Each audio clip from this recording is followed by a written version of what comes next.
Swastiastu. Om Awikanamastu. Namaste.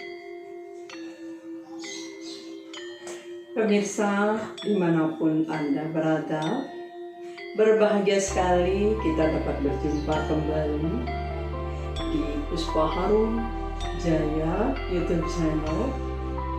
Pada kesempatan hari ini yang bertepatan dengan Hari Saraswati, yaitu diyakini dengan turunnya ilmu pengetahuan, saya ingin berbincang-bincang dan mengajak pemirsa sekalian untuk membuat sebuah sarana pemujaan yang khusus digunakan pada Hari Raya Saraswati, yaitu yang disebut Banten Saraswati.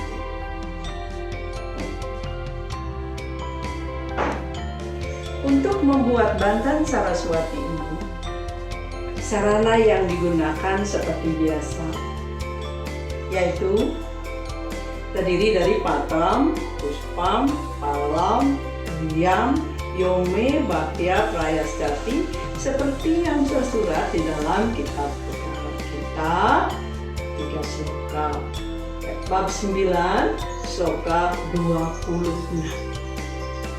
Adapun unsur-unsur patram, puspam, palam, yang itu kemudian diolah dan dibentuk sedemikian rupa sehingga memiliki fungsi dan makna sesuai dengan pemujaan yang dilakukan. Untuk membuat Banten Saraswati, di sini saya menyediakan beberapa macam buah-buahan dan kue. Namun ini bukanlah belum lengkap kalau belum ada sarana-sarana khusus. Adapun sarana khususnya adalah ini. Yaitu pertama adalah di sini ada daun beringin. Ya. Daun beringin ini kita akan bentuk, ada yang disebut dengan bubur jagut, ya bentuknya segitiga seperti ini. Ini namanya bubur roko, ya lurus. Seperti ini sudah sebagai simbol untuk meluruskan. Kemudian ada disebut berbentuk basi tampel, merupakan simbol pengendalian diri. Sedangkan yang dua ini memang tidak dibentuk apa-apa. Ya, dibiarkan. Kemudian di sini ada juga, ya ini bubur roko dari daun andong. Daun beringin ini seperti kita ketahui bahwa daun beringin ini merupakan, kalau di dalam Begawat kita disebutkan apa? Pada tumbuh-tumbuhan aku adalah wuruksa, merupakan simbol kehadiran Tuhan begitu. Sehingga daun beringin ini banyak sekali digunakan misalnya dalam pembuatan yang disebut dengan puspolino gitu. Lainnya adalah dari daun beringin. Nah kemudian kue khusus pada pemujaan Saraswati adalah seperti ini. Nah itu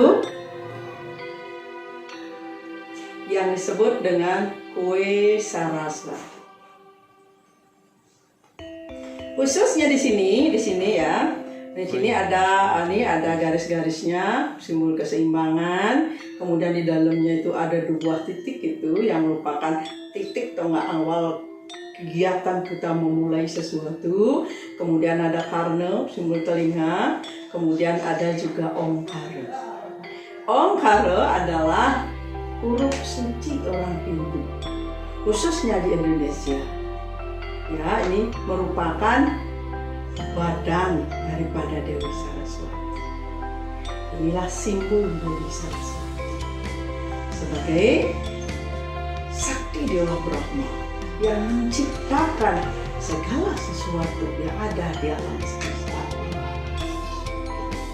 Melalui saktinya inilah Dewa Brahma menciptakan. Sebagaimana kita ketahui, ya, Hari Saraswati itu dirayakan pada hari terakhir, yaitu hari Sabtu. Buku terakhir yaitu buku Watu Gunung. Jadi untuk memulai tahun baru atau sasih baru, maka diperlukan ilmu pengetahuan. Maka hari itu dijadikan tonggak awal perlindungan untuk memperoleh hikmah Saraswati, memperoleh pengetahuan yang banyak agar bisa menapaki tahun baru menjadi lebih mantap, lebih bagus dari hari kemarin. Untuk membuat kue Saraswati dibutuhkan cacalan khusus yang dibuat dari tepung beras, tepung ketan, dan garam, santan. Nanti akan saya sediakan bagaimana cara membuatnya.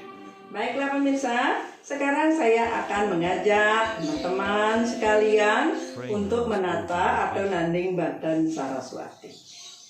Pertama-tama saya akan mengisi pada bagian hulunya yaitu dengan buah. Ya, buah pisang. Seperti ini. Ya, di sampingnya boleh diisi buah seadanya, jangan pernah memaksakan diri apa yang ada karena persembahan itu harus ikhlas. Tidak ada paksaan. Saya mengisi kue sesuai karena saya tinggal di Jakarta, jadi saya isi sesuai dengan adanya di Jakarta.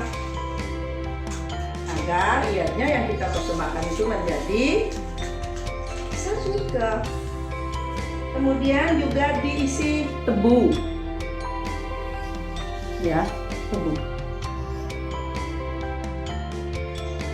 Juga diisi bantal.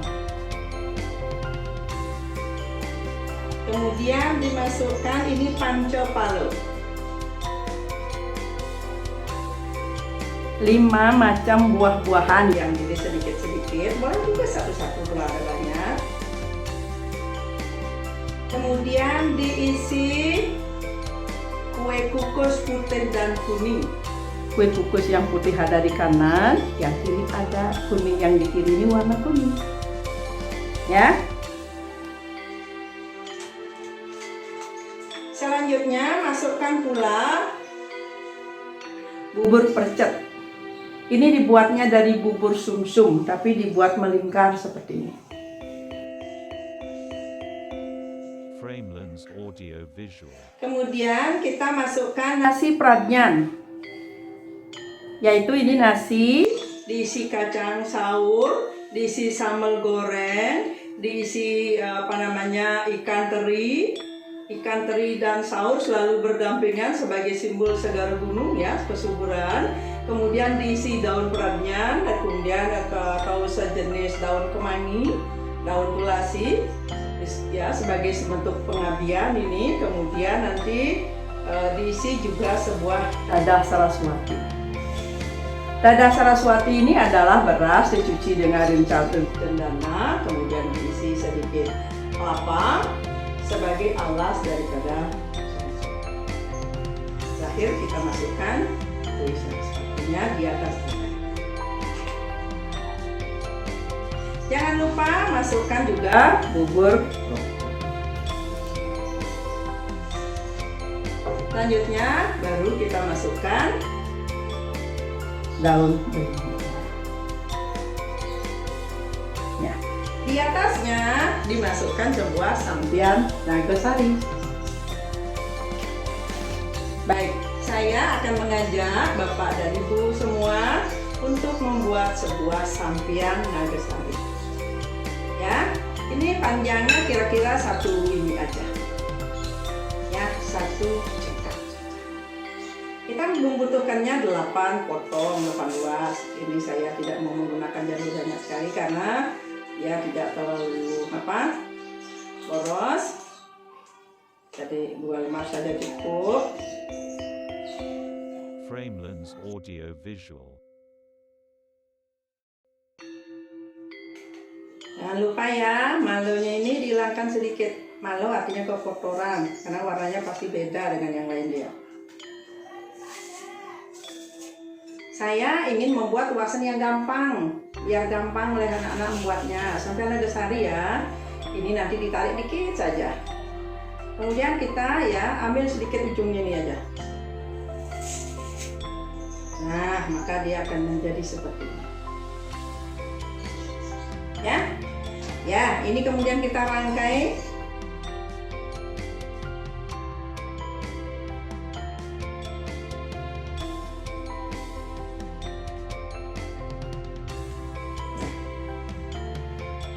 Pemirsa, ini sebuah sampian Nagasari. Baiklah pemirsa, dimanapun Anda berada, inilah sebuah sampian Nagasari ya. Di atasnya kemudian kita isi sedikit lawo, maaf ya, lawonya pas ada sedikit di samping saya. Kita isi lawo. Selanjutnya baru kita isi porosan. Poros ini juga sudah ada lawonya ya. Kemudian kita isi urasari atau wadah remis. Baru nanti secara berturut-turut di atasnya diisi kembang. Ya, ditata secantik mungkin bagaimana kita menghias Sanghyang Dewi Saraswati yang cantik. Kita turunkan ke dunia agar beliau berkenan untuk memberikan kita tuntunan, bimbingan, dan arahan. Nah, setelah isi bunga, kita isi pandang wangi. Dengan wanginya bumi, maka ide Sanghyang Widi akan lebih berkenan untuk hadir ke dunia. Tentunya beliau tidak senang melihat alam yang kotor. Sampian ini kemudian kita taruh di atas Banten Saraswati. Di atasnya boleh kita isi dengan canang, berbagai bentuk canang boleh. Yang jelas canang sari sebagai inti sarining hati dalam melakukan pembicaraan. Bapak dan Ibu yang saya hormati, inilah sebuah Banten Saraswati.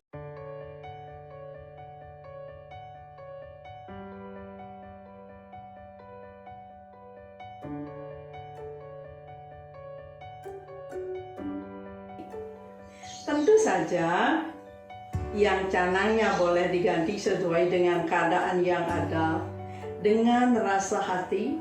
Bisa dihias dengan berbagai macam bunga sehingga kelihatan indah rapi. Hindu sangat mengutamakan nilai estetika. Nah, setelah tertata seperti ini, layaklah dipersembahkan. Untuk upacara piodalan boleh ditengkapi dengan peras, sodo, dapetan. Boleh juga dengan layapan yang lebih besar atau disesuaikan dengan keadaan. Baiklah pemirsa, inilah Banten Saraswati yang akan menjadi persembahan kita pada Hari Raya Saraswati. Sebagai penutup perjumpaan kita kali ini, izinkan saya menghaturkan salam Paramasanti. Om Shanti Shanti Shanti. Om